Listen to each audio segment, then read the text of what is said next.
Communicating with your friends inside Second Life is now easier than ever thanks to our new Communications Hub.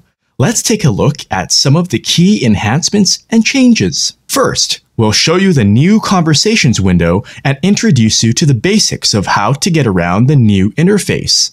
Then, we'll review the latest changes to the People window and preferences, including the introduction of a new Do Not Disturb mode. One of the first things you'll notice is that all Second Life communication is now centralized into a single window. Click the chat button on your viewer to see the difference. The new Conversations window now appears with two panes. On the left side, you'll see a conversation list that shows all active conversations, including a list of the people in each conversation. On the right side, you'll see the live message stream for the selected conversation. A conversation can be with just one person, several people, or with a group. It's easy to tell in the conversation list which is which. You'll always see nearby chat, which is the public conversation happening near you. You can switch between conversations by clicking on one in your conversation list. Don't worry about missing any of the action. You'll see an orange flash on the conversation list to alert you when someone chats in a conversation you're not looking at. There are other new features too. Adding people to a conversation is now easier than ever. Click the Add Someone button or drag and drop names from the People window into a private conversation's message stream. You can control the volume level for each individual speaker right from the conversation list. Just click the small speaker icon next to each resident's name to adjust their volume. Staying organized is easier now too.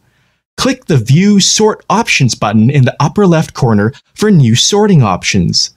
You can also access your chat and privacy preferences here.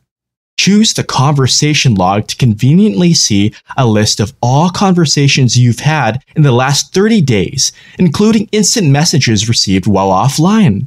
Select a conversation and click the Actions gear icon, then open Chat History to view that log.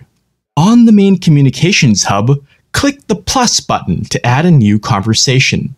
The Choose Resident window opens, which allows you to find the person you want to chat with. The Telephone button lets you start a voice connection in a different conversation. Click it again to hang up, which moves your voice connection back to nearby chat. The Microphone button turns your microphone on and off.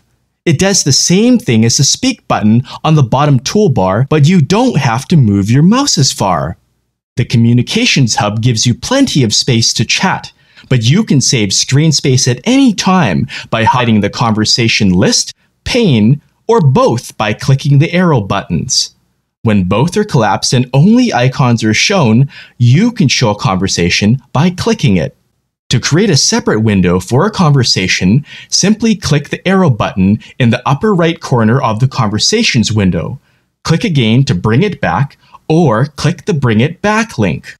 Aside from the Communications Hub, we've made the People window easier to use. Click the People button and you'll see that buttons are now moved to the top of the window. There's also a new Blocked tab so you can more easily see and block troublemakers. In the Nearby, Friends, and Recent tabs, the previously mentioned Chat History can also be found when you click a name, then click the Actions gear button. It's View Chat History. The chat preferences have been reorganized and expanded. You can now customize chat notifications for different chat types.